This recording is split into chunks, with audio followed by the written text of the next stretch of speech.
Have you always loved theater, or did you recently have an interest in it before starting this company? I've always had a love of theater. I've been going to theater since I was in high school in the 70s, and that was when Jesus Christ Superstar was coming out and all those. Yeah, so we had preview tickets. They used to want preview audiences before they opened, so we used to go to that and be the test audiences. Yes, I've always loved theater. Always. Always. Cool. Yeah.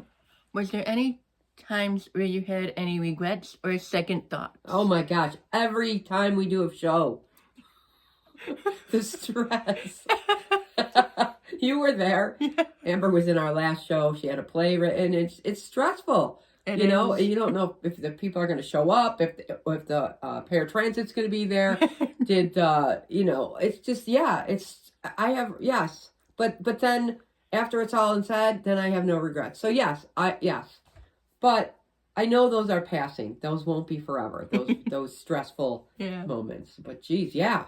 I remember from the last show that we would always, when it was performance time, we would always have to wait until somebody came or a guest member showed up. Yes. It was like, okay. Are they going to show up? It's 5 minutes past the starting time. And are they here yet? In theater, if you're not 15 minutes early, you're late.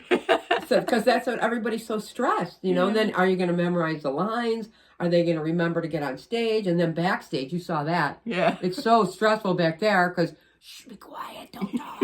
Who's eating, who's yelling. Oh my gosh, it's stressful. Yeah. Yes, So. It's fun, but it is. Can be very stressful. It is fun.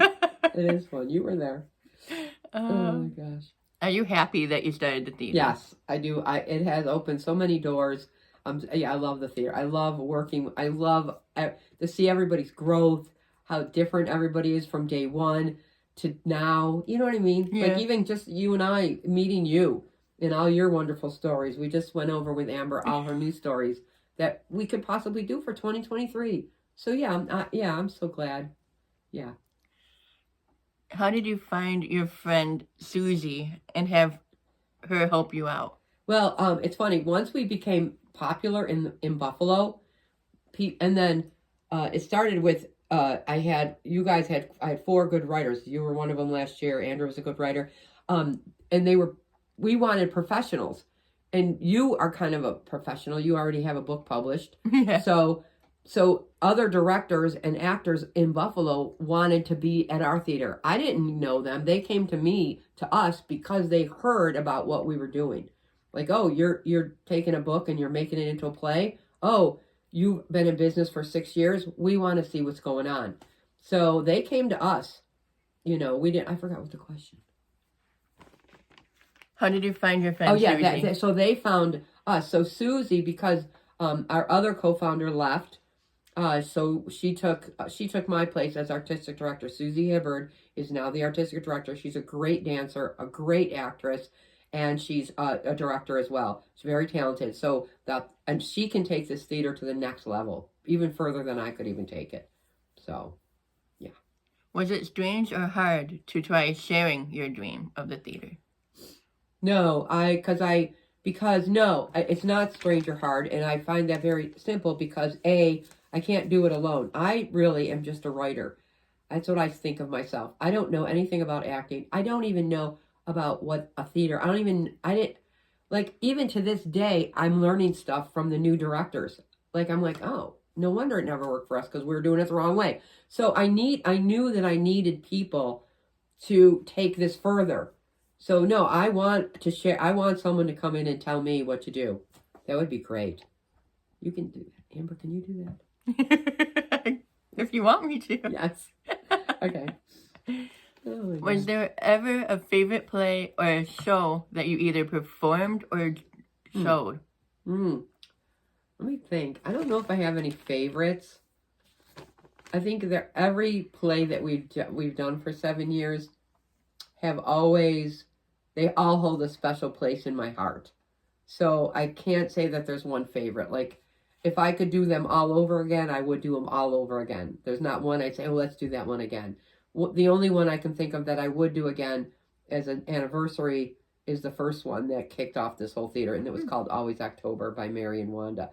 But it's a full length. Lately we just do one acts because you can get more people in them, you know. Mm-hmm. That's why I like your little short stories. and I like when you have a book because then I can take and, you know, shave it down to a nice one act. But okay, yeah. Have you ever written a book or play? A what? Have you ever written a book or play? Yes. I've written many plays. I've written probably over 13 plays. I think I had like about 13 on stage at other theaters in the 90s. But, and the plays a lot of the plays, last year when you gave me the play and Andrew, those plays from last year, that was the first year that I didn't write a play for my theater company. Because usually because it was hard to find writers. Mm-hmm. Writers are hard to find because they tend to be, you know, at home writing. They're not out and about. So, so I've always had to fill in our slots with my own plays. And I didn't like doing that because I just felt like, you know, it's just, no, I want to see other people's stories. So yeah, I've written a lot of plays. Lots. Cool. Yeah. Is there anything specific that you learned the most about, whether it being the founder of the theater or whether it being part of the theater? Anything I've learned the most? Yeah, I've learned that I learned that I learned that creativity and vision is so personal, and that's what makes it so unique. Like, I thought, oh, okay, this is the idea, we're going to do it this way. And then you get a director who says, no, let's do it this way. You know, like that vampire play that Keller did last year, you know, they made him dress up like Halloween costumes. You know, where Keller, the playwright, may have thought she wanted him dressed up like vampires. Everybody has a vision, and you have to be really open in your open mind. And even your play, we had to do a lot of changes in your play, from condensing characters to changing names. You know what I mean? We did a lot. So I learned that creativity is huge collaboration and being open to ideas and accepting them and trusting your fellow artists that we're all talented, you know. So I think trust and being open. Sorry, camera issues. Okay. Yeah, the cameraman's messing up. Yeah. Were there any hard days at college, or did you not need college for the theater? You don't. I don't. You know, a lot of the directors we're working with now, Charles, Susie, they all have college experience, and a lot of local theater owners have like a BA in arts and theater, and we have theater programs at Buff State, I think, and even at UB. No, but you don't need to. Like, you know, you don't need to. You just have to be trusting, open to new ideas, and you have to have the passion to want to do it. I don't have a theater degree, which is why, if you don't have a theater degree and you want to get into it, surround yourself with people who do know, you know, and that trust you. So yeah, you don't need to. You can do anything you want to do. Are there any ways that the theater changed your life? Yeah, like this theater or theater in general? Yeah, I guess. Either. Yeah, I think it's like books, you know? Like, you read some books, they just change the way you think.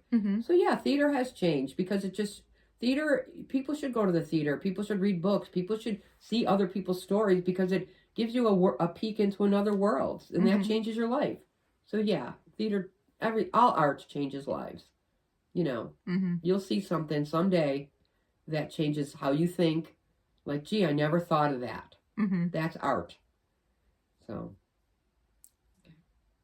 What advice, if any, would you give someone wanting to maybe start theater, or maybe if they're interested in theater? I would, if I were as interested, well, I don't know if you have to do what I did, but what I did, what I can speak about, is I started to volunteer at a theater. I was an usher. I took tickets at the door because I wanted to be near the theater. I wanted to see what did it look like behind stage. Finally, they made me the house manager. Then they said, oh, you can iron the costumes. So if you're interested in theater, get to a theater. If you're interested in theater, go to the theater. You know, buy a ticket. Go see 3 plays a year. If you're and you have to attach yourself to a theater. So the people that we work with, they've attached themselves to unique theater. And you now know what it's like to be in theater. It's stressful, it's fun, it's everything. It's anger, it's happiness, it's sadness, It's the best. All of the above. It's all of the above. So if you're interested in theater, attach yourself to a theater as an audience member or as a volunteer or as a staff or as an actor. Go apply, go audition, submit a play. Yeah. Like what you did all that. You did. Yeah, you did. Okay. Yeah, I mean, I have more than 8 years of experience with the theater. Yes. In any way. Yeah. So but you found us. You know what I mean? Yeah. And now I'm never letting you go. So sorry, you're stuck with us. Okay. You are. Okay, sorry. You're good. Do you have a favorite part about being a director or artistic director? Yes. My favorite part of being an artistic director is picking the music for the plays. I love that part. I love picking the mood. I love being a director. I love like if there's a line that is serious, I love trying to make it funny. I like taking I can make any play funny. Yeah. I like taking a funny play and trying to make it serious. Yeah, I loved being a director. That was my favorite thing to do. One of my favorite things.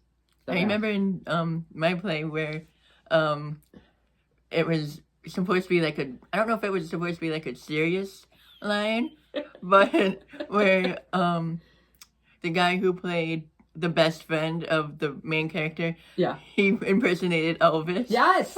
Right. Like we made that funny because your play was so serious and so heavy. And I hope you didn't take offense, but you didn't. No. That because you had the open to creativity. Like there was someone's vision, like let's put it in. Yeah. Yeah. Or that was funny. People laughed. Yeah. Or even in the last play where this one guy was pretending to be like a ghost. Oh yeah, he was funny. He was funny. And I think Keller she said, how come my vampire doesn't have a cape on? And I said, well, the director didn't want a cape. Like everybody has an idea of what they see, you know what I mean? And everybody gets to do their vision. That was funny. Yeah. So that's what I like about being a director. You can manipulate the story, to your vision without offending the writer. But of course we always ask the writer, but sometimes we don't. Funny. Who did you make Unique Theater for? Excuse me. Is it for anyone or people with disabilities? Okay, so originally it was for people with disabilities, but we wanted it to be with people with non-disabled because we didn't want to just do all people with disabilities because I think it's not that's the problem with the world. Why segregate? We wanted inclusion and equity. So they said, well, people with disability can't do this and do that. I go, well, then we will give them the extra help to do that with the non-disabled. So that's that was what it's for everybody because we want it to be inclusive. So what it's morphed into now is a theater that if you want to learn about theater or you've never been in a theater, then now everybody can come. People who are, and we have really great inclusion. We have non-disabled, we have professional local actors acting with people who've never acted before. And it works. It's hilarious. It's touching. It's nice. It's inclusion, equity, and equality. What it is. Anybody. Let's see. What was the next question? Oh, okay. Did you ever think that your theater would be this popular? No. Or did you have a feeling it would be a hit? I did not know. I always tell people, be careful what you ask for. Because I really thought this would just be a hobby or I don't know what I thought. But it is big now. And it's not even that big, but it's big to me. And we have a lot of people that follow us, So yeah, I never thought it would be this big. And I'm so grateful and blessed that it got this big. The city of Buffalo, especially the parents and you and all our actors. Yeah, you guys made it big. And I'm more than happy, but I'm very shocked. Because I just felt, oh no, nobody's going to want to see these. Nobody's going to listen. But they do. They listen and they want to see. Mm-hmm. So it's kind of cool. When did you know that it was... Oh, sorry. When you knew that it was time to start looking for potential help or partners with the theater, how did you know that Susie was someone that you wanted to have help out? Yes, we started realizing we needed help when it started to get bigger. Like when we were selling lots of tickets, we were getting more actors that wanted to join us, And I thought, oh my God, I told you, I don't know a lot about theater. I'm a writer. So I said, I need help. And that's when, thankfully, they started coming to us. And it was Matt from Compass Performing Arts. He's the one that said, "Hey, I know people that will help you."